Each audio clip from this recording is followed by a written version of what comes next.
Hello, welcome back. This is the briefing from BBC News Live at Westminster. We're outside the Houses of Parliament. I'm Samantha Simmons. Let's take you through the news briefing. One story, of course, dominating, and that is Boris Johnson's announcement yesterday that Parliament is to be suspended for 5 weeks. Well, The Guardian says there is outrage at the 5-week pause during a critical period, adding that our MPs are readying a historic parliamentary dash to prevent a no-deal Brexit.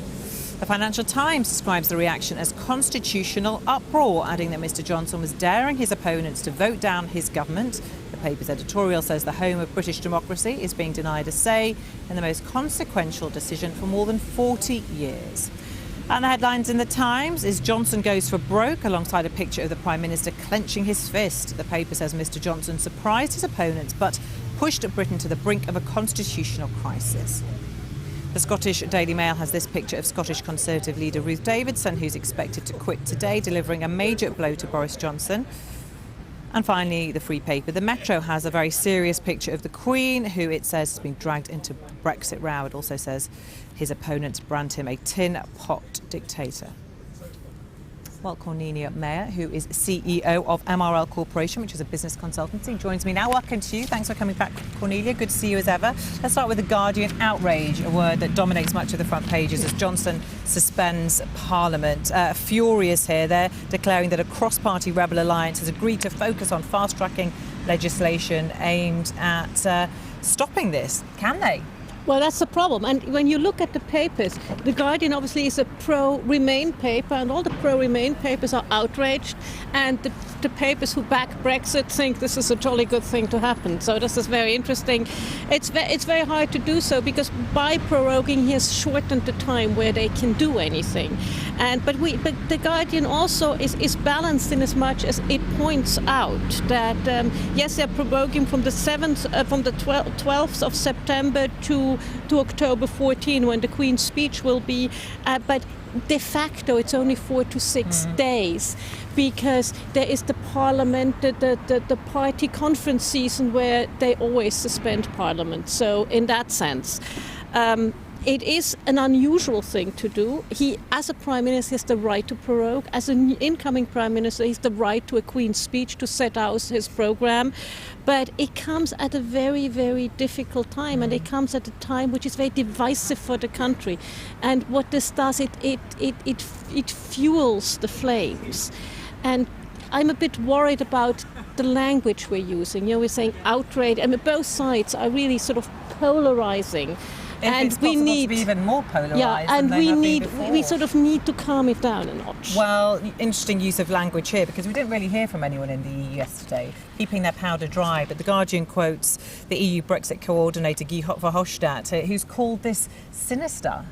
Yeah, and I can see why the EU would think it's sinister.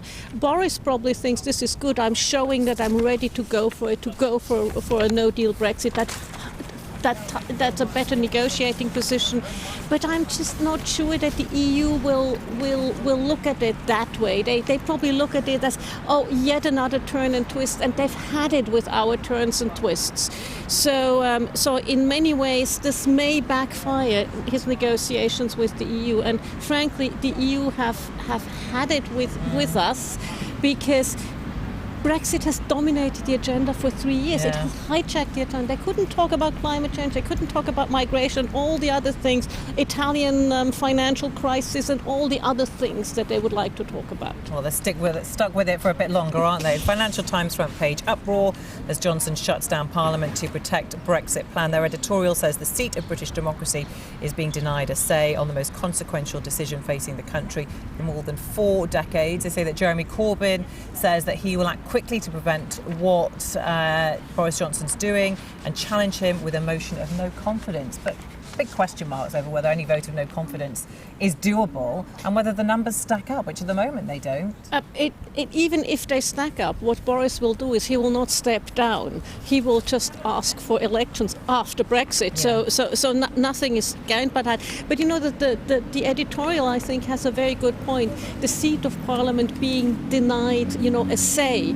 And what did Boris say? We need Parliament. The whole thing about Brexit is Parliament needs to have a say back. He says in his defence, whatever happens, there's plenty of time after Parliament sits, when the Queen has done her Queen's speech in mid-October, plenty of time, a couple of weeks before October the 31st, to debate whatever it is that he puts forward. And they say that at the moment there's nothing to debate because there isn't a new withdrawal agreement to discuss. But his meeting with the EU summit is on the 17th, so they have between the 17th and the 31st. So that is not enough. And the whole thing about Brexit is take back control over laws, money, and borders. And laws. That's the Parliament's those people back there. Let's have a look at the Times front page. Johnson goes for broke, pushing Britain to the brink of constitutional crisis, a phrase we've heard in quite a few of the papers. The Queen did, in theory, have the right to refuse this request to prorogue Parliament, but could she really have done so? She's gone out of her way to stay out of politics over the last 68 years of her reign. I think she couldn't have done so because unless it's a real constitutional violation, and it's hard to prove a constitutional violation in an unwritten constitution, it's very hard for her to do so. And again, it is within the Prime Minister's gift to prorogue. And it is within his gift to ask for a Queen's speech to announce his programme. So it would have been very hard. It just came at a really, really unfortunate time. Scottish Daily Mail, the real reason Ruth Davidson, who is the leader of the Conservative Party in Scotland, is quitting. It was much talked about yesterday that she's expected to release a statement today stepping down in her role. Of course, she didn't get on with Boris Johnson. She backed his rival Jeremy Hunt in the leadership contest, but they're suggesting that she's going to stand down because of her son. Well, she will say that, but that will not be it. And if for the Conservatives, this would be a real loss if she really steps down, because she's the one success story that Conservatives had in the 2017 election.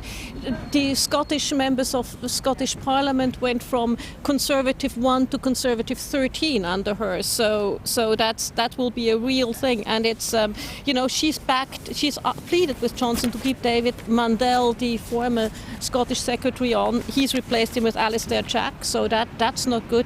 What I'm worried about is the union. I mean, how will Scotland react? Will we have, as Nicola Sturgeon threatened, another Scottish referendum?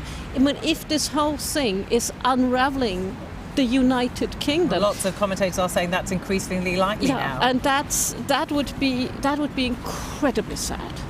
Well, let's have a look at the Metro now, and their headline, pro-rogue state. Queen agrees to PM's request to suspend Parliament. Opponents brand Boris Johnson a tin pot dictator. Also, something we haven't discussed is the fact that Jeremy Corbyn actually has written to the Queen as well, his two pennies worth, asking her to retract this decision. I mean, she's really been dragged into this, hasn't she? Yes, she is, but she can't retract it. She is the sovereign. She's made a decision, so now Her Majesty's opposition, loyal opposition, has to deal with it, and they have about 1 week to do something about this. Okay, in Parliament there. Yeah, next absolutely. Week. In Parliament there. Cornelia Meyer, thank you very much for taking us through the papers. Well, it's getting busier down